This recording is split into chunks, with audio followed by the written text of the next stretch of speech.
Bienvenidos de regreso a Biblia y Teología con el Dr. Larry Trotter. Esperemos disfruten el siguiente episodio.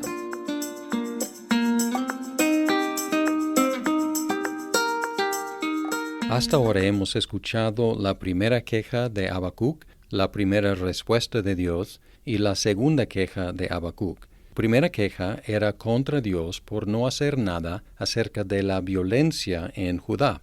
Dios respondió diciendo que iba a levantar a los caldeos para castigar a los judíos. La segunda queja de Habacuc fue en contra del plan de Dios de utilizar a los caldeos tan violentos para castigar a los judíos, violentos pero menos violentos que los caldeos. Hoy llegamos a la respuesta a la segunda queja de Habacuc, la cual encontramos en Habacuc capítulo 2, los versículos 2 al 5, que dicen así: Entonces el Señor me respondió, escribe la visión y grábala en tablas, para que corra el que la lea, porque es aún visión para el tiempo señalado. Se apresura hacia el fin y no defraudará. Aunque tarde, espérala, porque ciertamente vendrá, no tardará. Así es el orgulloso. En él su alma no es recta, mas el justo por su fe vivirá. Además, el vino traiciona al hombre arrogante, de modo que no se quede en casa, porque ensancha su garganta como el Seol, y es como la muerte que nunca se sacia. Reúne para sí todas las naciones y recoge para sí todos los pueblos. Dios tuvo una respuesta otra vez no solamente para Habacuc, sino también para todo el pueblo. Habacuc debía escribir la visión en tablas para que pudiera ser leída y corrida. Escribe la visión y grábala en tablas para que corra el que la lea. Esta imagen de correr a veces se utilizaba como metáfora de profetizar, como en Jeremías 23, 21. También la idea de tablas inmediatamente recordaría al pueblo de los 10 mandamientos, escritos sobre tablas. Este verbo traducido grábala es más como hacerla patente, hacerla clara. Y este verbo de hacer claro ocurre solamente otras 2 veces en el Antiguo Testamento y las 2 veces se refiere a los mandamientos de Dios, Deuteronomio 1:5 y 27:8. Así que las imágenes aquí son una mezcla de la ley y la profecía. La visión tenía que ser escrita porque fue para un tiempo futuro. En el 3 dice, porque es aún visión para el tiempo señalado, sería cumplida al final, aparentemente el final del juicio ejecutado por los caldeos. No mentiría, llegaría lentamente, pero de hecho llegaría a tiempo. Aunque tarde, espérala, porque ciertamente vendrá, no tardará. El pueblo tenía que esperarla. Probablemente se refiere a la conclusión del juicio, que de hecho tardaría 70 años durante el exilio en Babilonia, pero llegaría la conclusión de ese tiempo. La visión mencionada aquí probablemente es lo que tenemos en los versículos 4 y 5, que contrastan el arrogante con el justo en una estructura A-B-A, es decir, arrogante, justo, arrogante. Los arrogantes son orgullosos, no son rectos, se llenan de vino y consumen las naciones sin saciarse. Así es el orgulloso, en él su alma no es recta. Además el vino traiciona al hombre arrogante, no se queda en casa, se ensancha su garganta como el Seol, es como la muerte que nunca se sacia, reúne para sí todas las naciones y recoge para sí todos los pueblos, aparentemente describiendo a los caldeos. Y luego en contraste tenemos un solo renglón que dice en el 4, mas el justo por su fe vivirá. Este renglón es el más famoso de Habacuc porque se cita en el Nuevo Testamento 3 veces. Consiste de solamente 3 palabras en hebreo, y estas 3 palabras son ambiguas en cuanto a su traducción. En su contexto quiere decir que la persona justa vivirá por medio de su propia fidelidad, pasara lo que pasara en la nación. No importando lo que haga el arrogante, el justo seguirá viviendo por medio de su propia fidelidad, su propia fe en Dios a lo largo del tiempo. Algo interesante aquí es que la traducción llamada la Septuaginta dice, el justo de mi fe vivirá. En lugar de su fe, dice, de mi fe vivirá. Y esto también es ambiguo. Puede significar que el justo vivirá por la fidelidad de Dios, la fe de Dios, o puede significar que el justo vivirá por su fe en Dios. Puede ser la fe o la fidelidad de Dios o la fe en Dios. Y para complicar el asunto un poco más, algunos variantes de la Septuaginta dicen, mi justo de fe vivirá. Entonces, 3 traducciones. El justo por su fe vivirá, o el justo por mi fe vivirá, o mi justo por fe vivirá.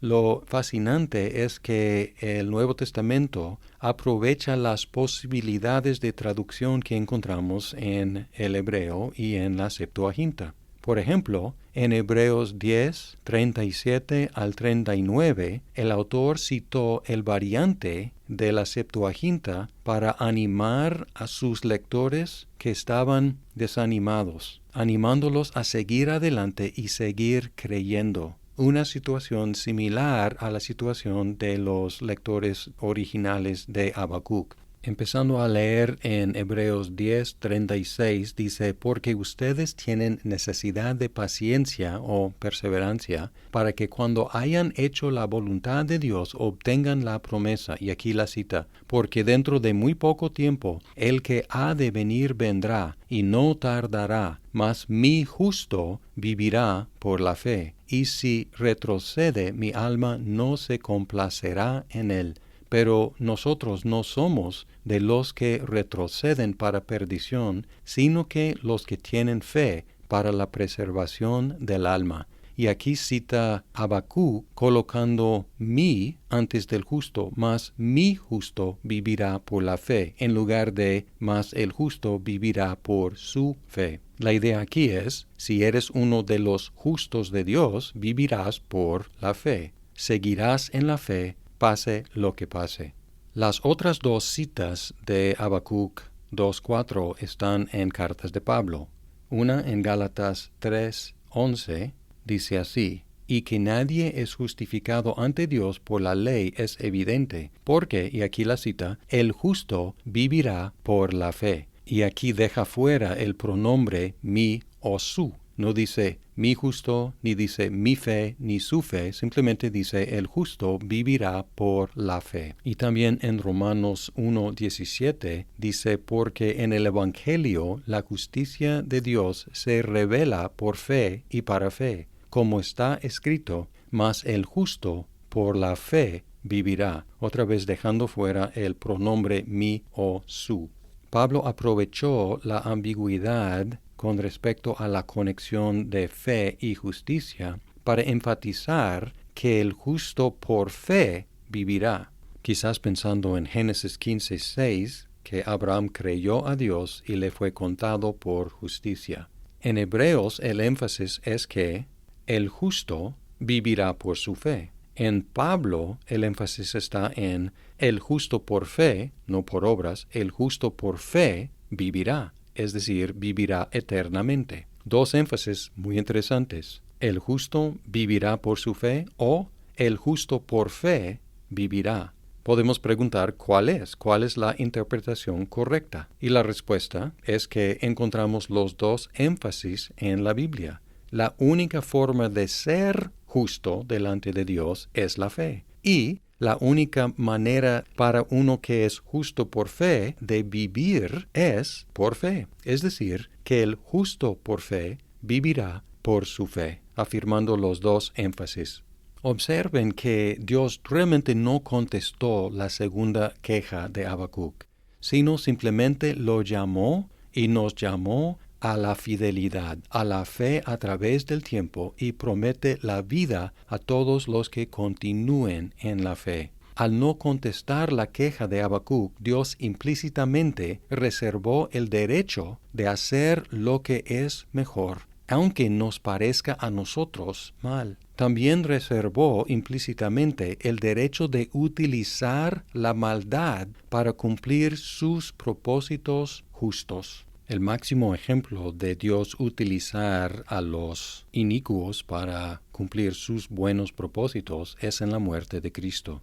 Pedro, predicando en el día de Pentecostés, en Hechos 2:22, dijo: «Hombres de Israel, escuchen estas palabras. Jesús el Nazareno, varón confirmado por Dios entre ustedes, con milagros, prodigios y señales que Dios hizo en medio de ustedes a través de él, tal como ustedes mismos saben. Este fue entregado por el plan predeterminado y el previo conocimiento de Dios, y ustedes lo clavaron en una cruz por manos de impíos y lo mataron. Pero Dios lo resucitó, poniendo fin a la agonía de la muerte, puesto que no era posible que él quedara bajo el dominio de ella». Aquí poniendo lado a lado el plan y el previo conocimiento de Dios con las acciones de hombres impíos. Previamente esta idea le había parecido mal a Pedro. Cuando Pedro identificó a Jesús como el Cristo, primero Jesús lo felicitó, pero luego, cuando Jesús reveló que iba a ser rechazado y matado y levantado de entre los muertos, a Pedro le pareció incorrecto,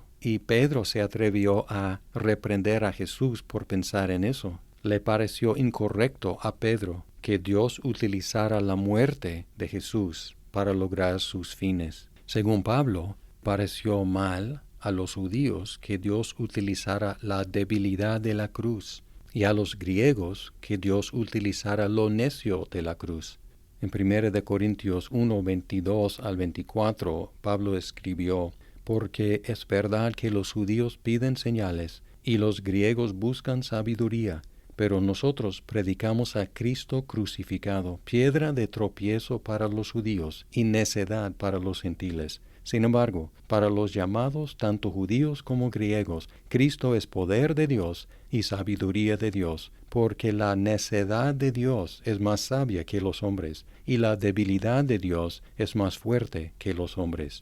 Y luego sigue hablando de que Dios utilizó la debilidad y la necedad de la cruz para avergonzar a los fuertes y a los sabios, para que nadie se jacte delante de Dios. Al contrario, el que se gloríe en el Señor. La cruz demuestra el poder de Dios de utilizar lo malo para cumplir sus buenos propósitos, y nos anima a seguir creyendo, porque la cruz demuestra que Dios tiene todo bajo su control y está utilizando todo para lograr sus buenos propósitos. A fin de cuentas, el justo por fe vivirá por fe.